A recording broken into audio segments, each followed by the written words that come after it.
and welcome to your introduction to soldering. So if you've wanted to solder and you want to know how to do it and you want to know the health and safety practices, the tools needed, the materials needed, you're in the right place. Because in the following modules, I'm going to go through everything that you need to begin soldering and just sort of really give you lots of tips and hints so you can be really confident at the end.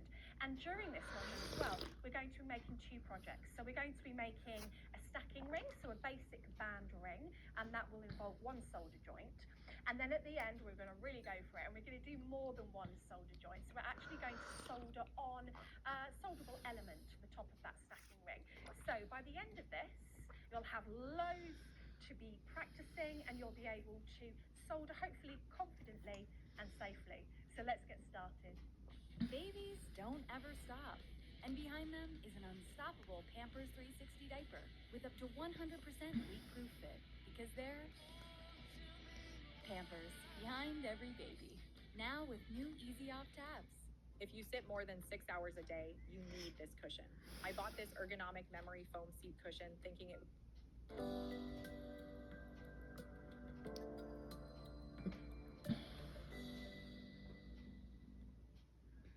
In this section, we're going to be talking about your basic soldering setup.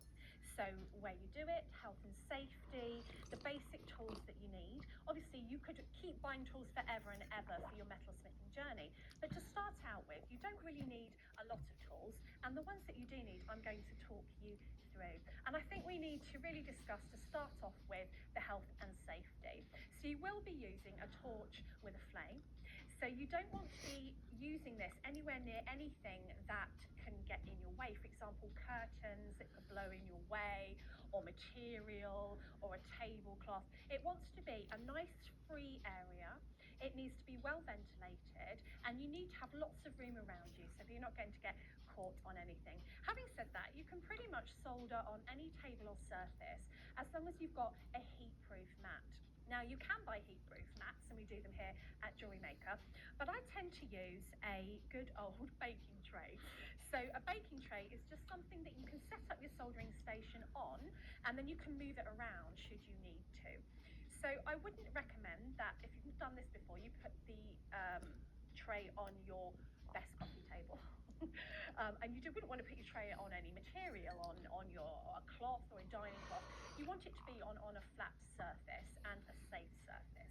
So let's get down to your basic soldering setup.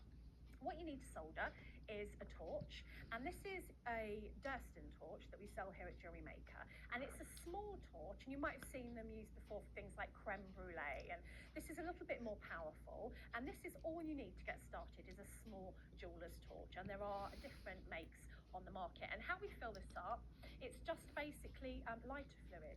So when this is empty, you fill it up with the lighter fluid. I'm going to show you how to do that when we come to the torch section, and I'm going to be showing you your right way around the torch, what the buttons are and everything else to do with that. So you need your torch, you've got your baking tray. The next thing you need is a fire brick. Now, a fire brick is a heat resistant, you can see these have been very well used. This is a heat resistant surface, and anything that we're going to solder goes on here. Now, you can make do with just one fire brick to get started with. I've got a couple here just to show you the different sizes and the different depths as well that you can get on these solder bricks. It's quite a nice idea if you get a larger one and then you pop a smaller one on the top, but it just depends what you're soldering.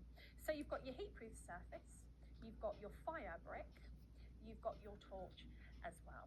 Now we're talking about health and safety, so before you even start, you need to make sure that you haven't got any sleeves or any clothes that are going to get in your way. An apron is a good idea. Now a jeweler's apron is usually sort of suede or leather, and this is for a reason. If you get any metal or hot sparks or anything coming away or at you, then it will hit your apron. It's not going to go through your clothes, it's not going to get to your skin. It's also really good for keeping clean as well, because metalsmithing can be a bit of a dirty job at times, and this will just keep your clothes clean and you safe. Now the things that we use in most of our metalsmithing, it's really good practice to get used to using a mask, because you don't want to be breathing in any fumes, any liquids, any sort of dust from your metal.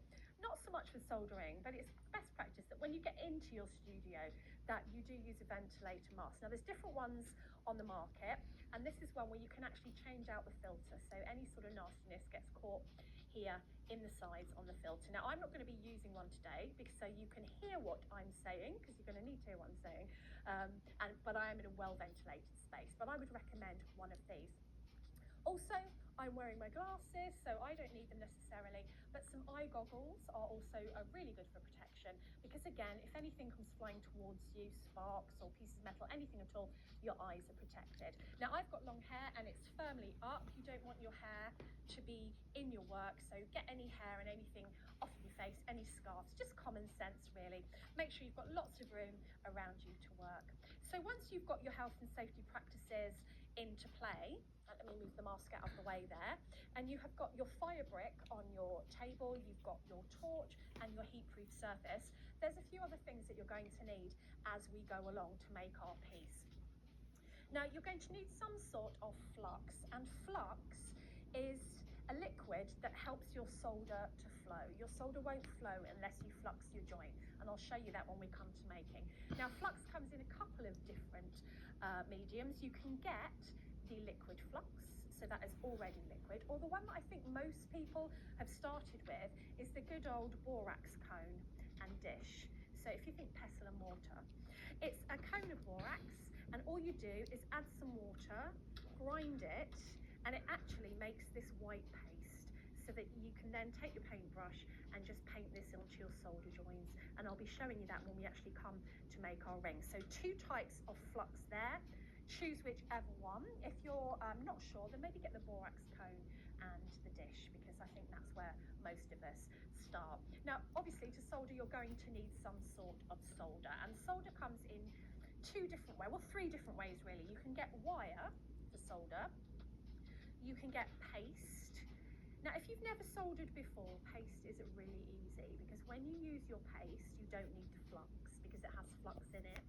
It's also quite sticky, so it's quite good for sticking to your metal. So if you're a beginner, solder paste is really quite good. It doesn't go flying everywhere when you solder, and it can really increase your confidence. So what I'm going to be doing, I'm going to be using the solder paste in our second demo.